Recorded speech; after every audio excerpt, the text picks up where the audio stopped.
مفسر قرآن علامہ قاری محمد طیب نقشبندی کے بیانات سننے کے لیے ہمارا یوٹیوب چینل علامہ طیب نقشبندی ضرور سبسکرائب کریں اور بر وقت ویڈیو اپڈیٹ کے لیے بیل آئیکن پریس کریں کہ حیات میں جو آپ کا کردار ہے وہ بھی بیان ہو. پھر اس کے بعد میں جو خلفائے راشدین کا جب دور آیا، ابو بکر صدیق، عمر فاروق، عثمان غنی رضی اللہ عنہم، ان کی خلافت میں آپ کا کیا کردار تھا؟ اور پھر جب آپ کو خلافت کی ذمہ داریاں دی گئیں تو کیا احوال بنے؟ اس پر جو عوام الناس میں سوالات، غلط فہمیاں، اور دوسری جانب سے جو صحابہ کرام کے خلاف ورگلایا جاتا ہے اور ایک ایجنڈا جو نظر آتا ہے کہ صحابہ کرام کے خلاف اور اہل بیت کا معادل آپس میں اناد تھا، بغض تھا، آپس میں لڑائیاں تھیں، اس پر گفتگو کی جائے تاکہ اہل سنت و جماعت کے عوام کو صحیح موقف، دلائل کے ساتھ، صحیح روایات کے ساتھ اس کو بیان کیا جائے. جی، رسول اللہ صلی اللہ علیہ وآلہ وسلم کا جب وصال ہوتا ہے جی تو جناب مولا مرتضیٰ شیر خدا رضی اللہ تعالیٰ کو اس موقع پر بھی خصوصی فضیلت ملتی ہے کہ سرکار علیہ السلام کی تغسیل ان کے ہاتھوں ہوئی. انہوں نے آقا صلی اللہ علیہ وآلہ وسلم کے جسم مبارک کو غسل دیا. اور بلکہ ایک روایت بھی میں نے یہاں لکھی بھی ہے کہ حضرت علی سے پوچھا گیا رضی اللہ تعالیٰ عنہ سے کہ اتنی علم کی گہرائی آپ کو کہاں سے حاصل ہوئی؟ صحیح. تو کہا کہ نبی علیہ السلام کے چشمان مبارک میں پانی جمع ہو گیا تھا غسل دیتے ہوئے. صحیح. جی، تو میں نے اس کو چوس لیا تھا. سبحان جی، سبحان. تو یہ وہ برکت ہے.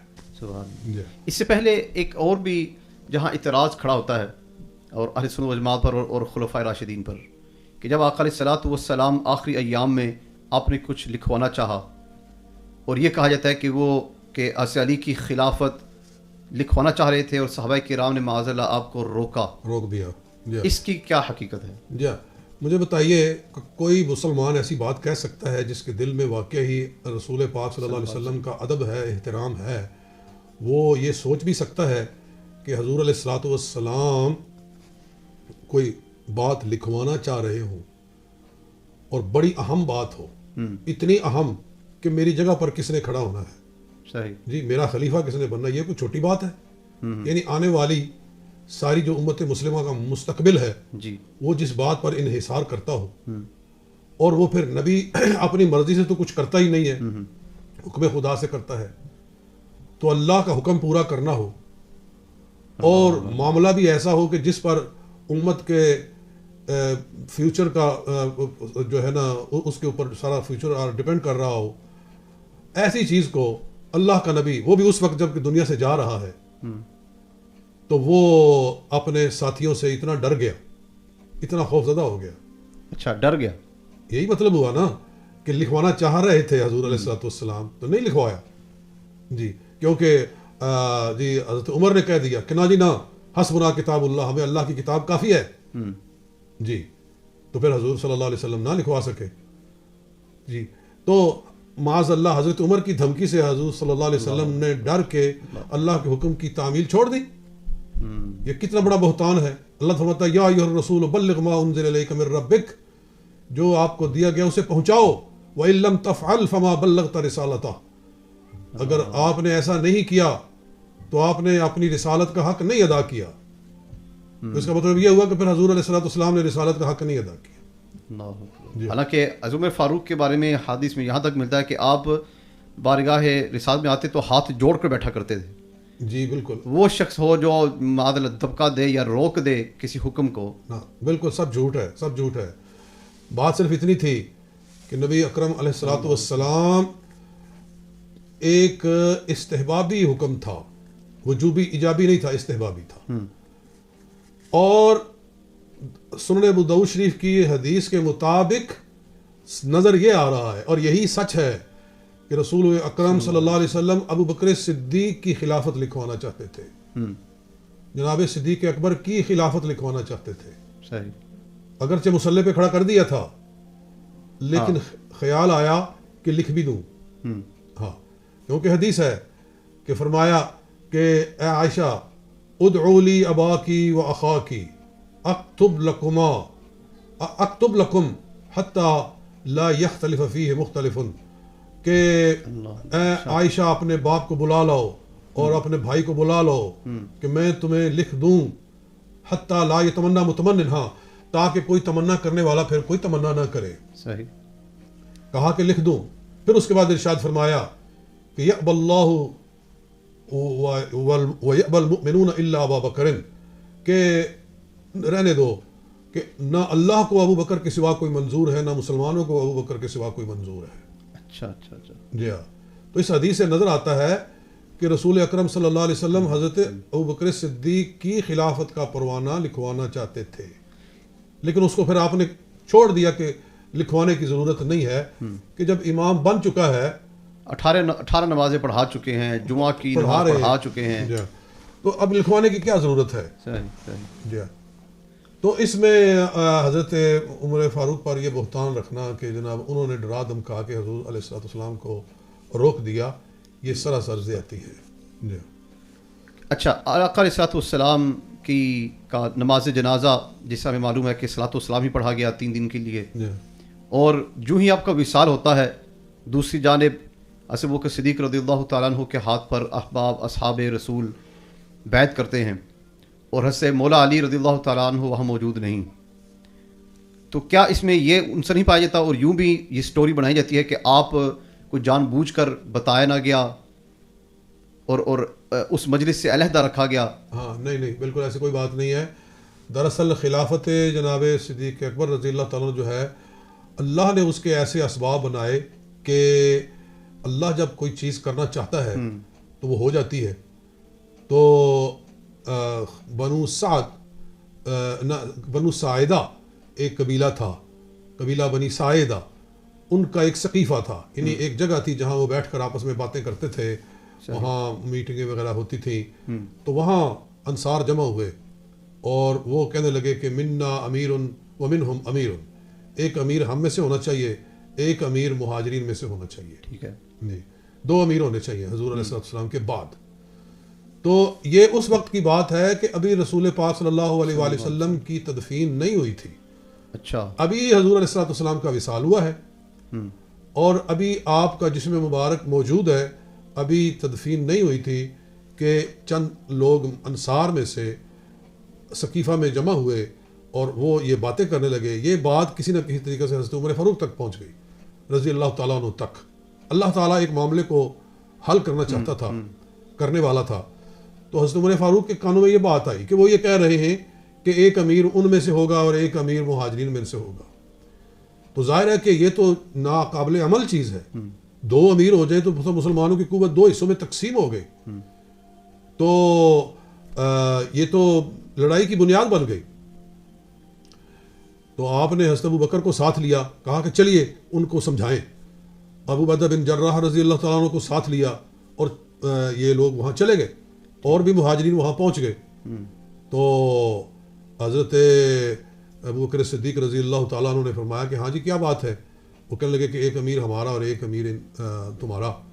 تو آپ نے فرمایا کہ نہیں، حضور صلی اللہ علیہ وسلم نے فرمایا کہ جو ائمہ ہوں گے قریش میں سے ہوں گے.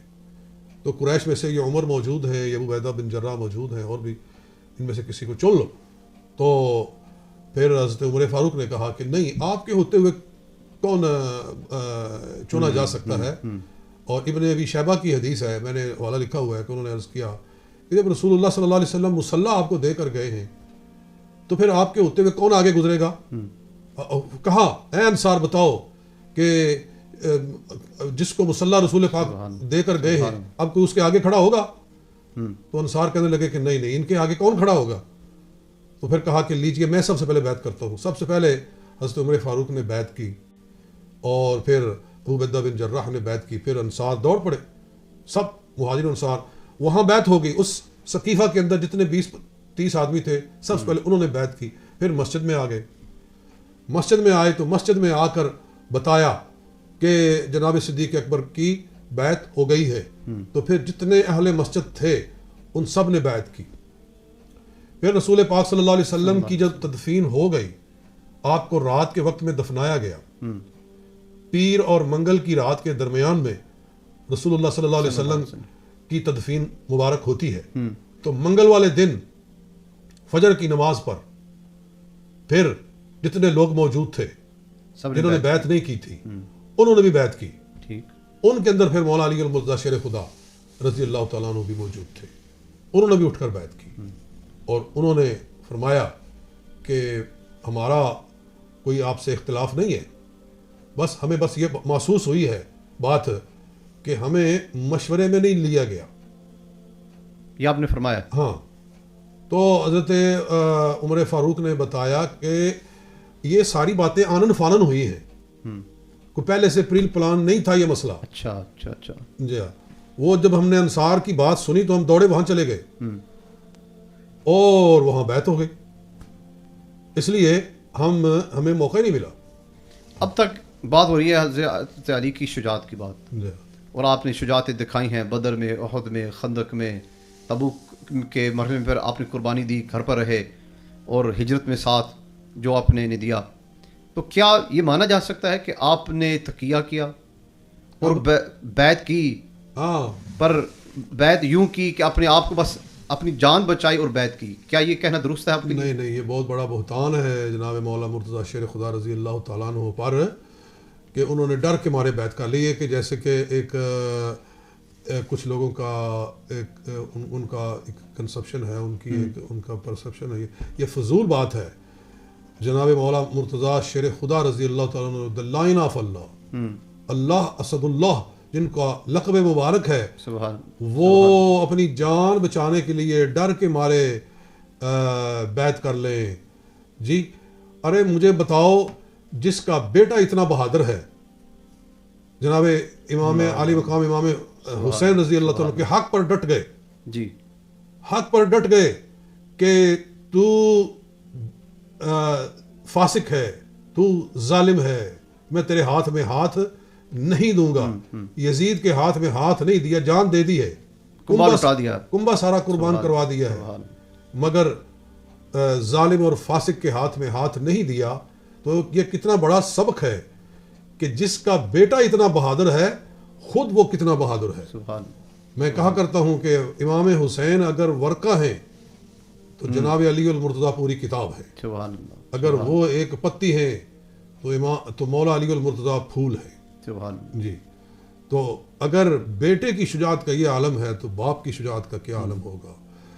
تو اگر وہ سمجھتے کہ یہ ظالم لوگ ہیں معاذ اللہ, جناب حضرت صدیق اکبر, تو وہ کبھی بھی ظالم کے ہاتھ میں ہاتھ نہ دیتے, وہ قربان ہو جاتے لیکن حق کے ساتھ کھڑے رہتے. پھر انہوں نے ابو بکر صدیق کے پیچھے 2-2.5 سال نماز بھی پڑھی اور ساتھ لڑائی بھی, اور ہر محکمے میں ساتھ, مشورے میں ساتھ, نماز میں پیچھے پڑھتے رہے. اور پھر عمر فاروق کا جب دور آیا تو خود اصحاب اہل بیت وظائف وصول کرتے رہے خلفاء سے. پورے 25 برس جناب علی المرتضیٰ شیر خدا رضی اللہ تعالی عنہ نے خلفاء راشدین کے پیچھے نمازیں پڑھی ہیں. یعنی سارا دور ملائیں خلفاء ثلاثہ کا, جی, تو یہ 25 سال, یہ 25 سال بنتے ہیں. صحیح.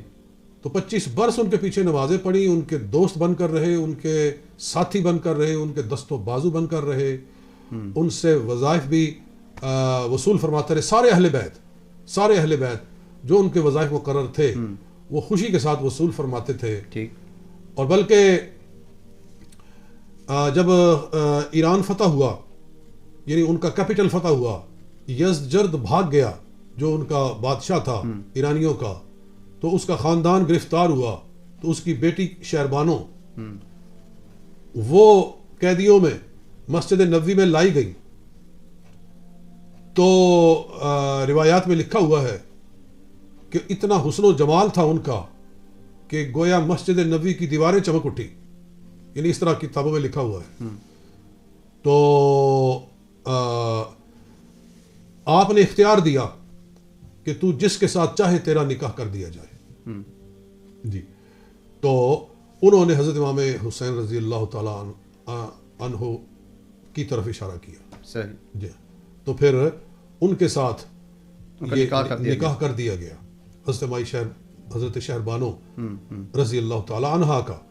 پھر اس سے حضرت امام زین العابدین پیدا ہوتے ہیں اور اس سے پھر دیگر ائمہ کی ولادت ہوتی ہے جی، تو ان کا وصول کرنا، اس تحفے کو، اس ہدیے کو قبول کرنا حضرت شہربانوں کو، یہ جناب صدیق، جناب حضرت عمر فاروق کی خلافت کے لیے مہر تصدیق ہے جی، کہ ان کو برحق سمجھتے تھے تو ان سے تحائف بھی وصول کرتے تھے ٹھیک ٹھیک. جی. کتب شیعہ میں لکھا ہوا ہے کہ ظالم حاکم کو جو قلم بھی پکڑائے گا نا وہ بھی جہنم میں جائے گا جی. اچھا، ظالم حاکم کو قلم بھی پکڑا صرف کاغذ پیش کرنے والا، قلم پیش کرنے والا بھی جہنمی ہے جی. تو اگر کاغذ قلم پیش کرنے والا جہنمی ہے تو تحفے وصول کرنے والا اور وظائف قبول کرنے والا، اس کے بارے میں کیا کہو گے جی. اس لیے سیدھی طریقے سے مان لو کہ وہ ان کو خلیفہ برحق مانتے تھے اور ان کے ساتھی بن کر رہتے تھے. ان کے درمیان میں محبتیں تھیں، پیار تھا، کوئی رنجش تھی ہی نہیں جی. حتیٰ کہ جب حضرت عثمان غنی رضی اللہ تعالیٰ عنہ کی شہادت کے ایام قریب آئے، وہ بلوائی اور وہ باہر سے لوگ آئے خارجی، اور آپ حضرت علی نے خود اپنے دونوں شہزادوں کو مقرر کیا سیکورٹی کے طور پر حضرت عثمان غنی کے گھر کے باہر. بے شک بے شک، اس کو آپ فخر سے بیان کیا کرتے تھے جی جی. جب بھی بات ہوتی تھی. نہج البلاغہ کے خطبات میں موجود ہے کہ میں نے اپنے بچوں کو عثمان کی حفاظت کے لیے کھڑا کیا. سبحان اللہ. تو یہ آپ دہرایا کرتے تھے بات کو. تو اس لیے ان کی محبتیں تھیں. بالکل آپ صحیح کہہ رہے ہیں جی. اور پھر جب آپ کو خلافت پیش کی گئی عثمان غنی رضی اللہ تعالیٰ عنہ کی شہادت کے بعد خلافت پیش کی گئی تو آپ انکار کرتے رہے. آپ نہیں لیتے تھے خلافت کو، لیکن آپ سے کہا گیا کہ آپ کے سوا اب کوئی امت کے اندر اس پائے کا ہے ہی نہیں اللہ جو آپ کا مقام و مرتبہ ہے، تو آپ ہی حقدار ہیں. تو پھر آپ نے خلافت کو لوگوں کے مجبور کرنے کے اوپر قبول فرمایا. تو خلافت آپ نے لے لی، مگر کوئی اللہ کی طرف سے حالات اس طرح سے بن گئے تھے. عثمان غنی رضی اللہ تعالیٰ عنہ کی خلافت کے آخری 2 سال جو تھے وہ بھی کچھ ایسے ہی تھے کہ فتنے جنم لے رہے تھے اور مسلمانوں میں انتشار پھوٹ رہا تھا. اور اصل میں مجھے کہنا چاہیے کہ شیعت کے بیج بوئے گئے تھے، مسلمانوں میں تفرقے کے بیج بوئے گئے تھے. ایک شخص عبداللہ بن سبا یہودی، اس نے آ کر مسلمانوں کے اندر تفرقہ پیدا کیا. اور جب دیکھا گیا کہ اسلام اتنی تیزی سے پھیل رہا، یہ بڑی خاص بات ہے. جناب ابوبکر صدیق کے دور میں اسلام تیزی سے پھیلا، بلکہ وہ تو حضور علیہ السلام نے ہی جو جہاد کا آپ نے سنگ بنیاد رکھا تھا، پھر اس سے اسلام تیزی سے پھیلنا شروع ہوا شمشیر جہاد کے ساتھ. تو رسول اللہ صلی اللہ علیہ وسلم کی موجودگی میں ہی پورا جزیرہ عرب تقریباً فتح ہو گیا تھا. صحیح. پھر اس کے بعد جناب صدیق اکبر رضی اللہ تعالیٰ نے اس کو آگے بڑھایا. پھر حضرت فاروق اعظم رضی اللہ تعالیٰ کا دور آیا تو فتوحات کا سیلاب آ گیا. مشرق و مغرب کی طرف اسلام جو تھا وہ ایسے تیزی سے پھیل رہا تھا کہ جیسے کہ ایک سیلاب آ گیا ہے فتوحات کا. اور پھر حضرت عثمان غنی رضی اللہ تعالیٰ عنہ کا جو پہلے 10 سال تھے وہ اسی طرح سے تھے جیسے کہ شیخین کے دور کے ان کا ماحول تھا.